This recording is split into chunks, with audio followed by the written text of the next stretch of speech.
A lot of the losing in life doesn't come from the exterior system. It comes from the self-sabotage. It comes from the poor decisions that are nurtured from the time. We're born from ages 0 to 7. Your brain is in theta state. What is theta state? Theta state is the time, basically dream state. When you go to bed, you're in theta state. That is reprogramming mode. Subconscious reprogramming its deepest form. Where are you from? 0 to 7, Nickelodeon, preschool, elementary. So your entire framework and your entire mindset of the matrix, it's not just, oh, here's the central bank trying to take my money. No, this goes back from the moment you're born. 8 hours after being born, you get jabbed. That's when it starts. So if you want to get into the matrix, it's the fact that your entire life has been programmed. And the moment you wake up, you have X amount of years retroactively of deprogramming that need to take place. You're alone. You may have a shrink you're going to, you may have a best friend you're going to, but there's 24 hours in the day where you're alone in this brain, and your brain is talking to you in all kind of ways, and it wants to control you and pull you in these different pockets. If you can't control your own brain, your brain controls you. You got to tell your brain where you want to go, and how you want to go, and how you want to get there. You got to control it. If not, it's over what existed. For me was okay, man. How am I going to enough to make this work? And all I knew back then was hard work. The only way anything gets accomplished, that's all I heard back in those days. You got to work hard. You got to work hard. Can't get this paragraph. I can't remember in this paragraph to pass this test, to get in the military, read again. Still not getting it read again. But if you're not getting it, write it out. And that's how I started learning, okay? Well, I gotta write out everything I do. And then write it out again and write it out again. And guess what happened? I got it. I can't swim. I'm negative, buoyant. Go back again. I can't swim. Go back again. Go back again. Go back again. I got it.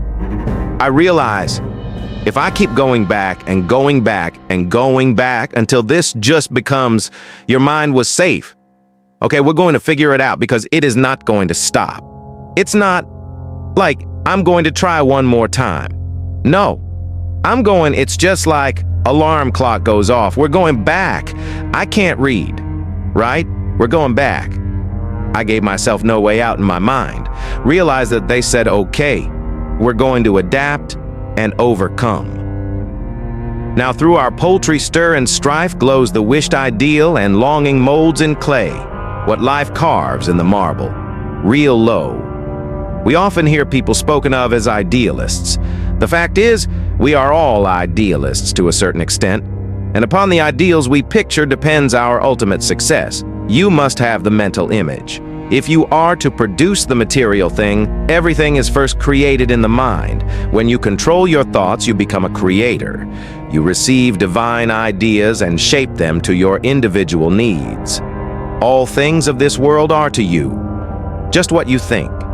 They are your happiness and success depend upon your ideals. You are responsible for every condition you go through, either consciously or unconsciously. The next step you take determines the succeeding step. Remember this. It is a valuable lesson. By concentrating on each step as you go along, you can save a lot away and will be able to choose a straight path instead of a roundabout. Concentrate upon your ideals, and they will become material actualities through concentration. We work out our ideals in physical life. Your future depends upon the ideals you are forming. Now your past ideals are determining your present. Therefore, if you want a bright future, you must begin to prepare for it today. If persons could only realize that they can only injure themselves, that when they are apparent injuring others, they are really injuring themselves. What a different world this would be. We say a man is as changeable as the weather.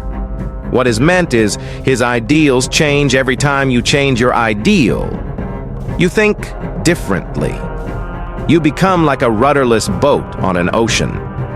Therefore, realize the importance of holding to your ideal until it becomes a reality. You get up in the morning, determined that nothing will make you lose your temper. This is your ideal of a person of real strength and poise. Something takes place that upsets you completely and you lose your temper. For the time being, you forget your ideal. If you had just thought a second of what a well-poised person implies, you would not have become angry. You lose your poise when you forget your ideal each time we allow our ideals to be shattered. We also weaken our willpower. Holding to your ideals develops willpower. Don't forget.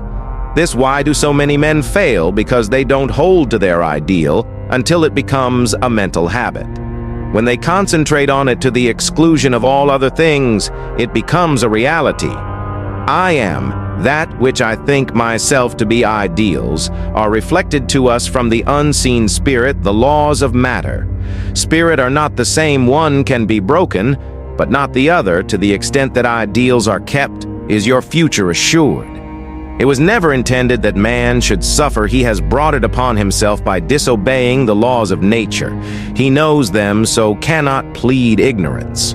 Why does he break them? Because he does not pay attention to those ideals. Flash to him from the infinite spirit. Life is but one continuous unfoldment, and you can be happy every step of the way or miserable as you please.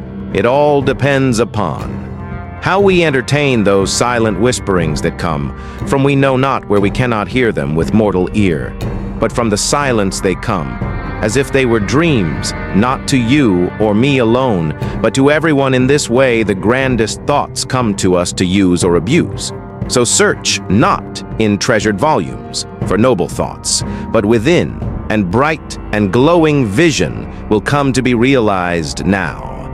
And hereafter, you must give some hours to concentrated, consistent, persistent thought. You must study yourself and your weaknesses. No man gets over a fence by wishing himself on the other side.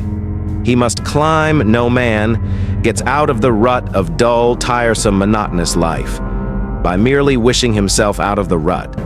He must climb. If you are standing still or going backward, there is something wrong. You are the man to find out what is wrong. Don't think that you are neglected or not understood or not appreciated. Such thoughts are the thoughts of failure. Think hard about the fact that men who have got what you envy got it by working for it. Don't pity yourself, criticize yourself. You know that the only thing in the world that you have got to count upon is yourself.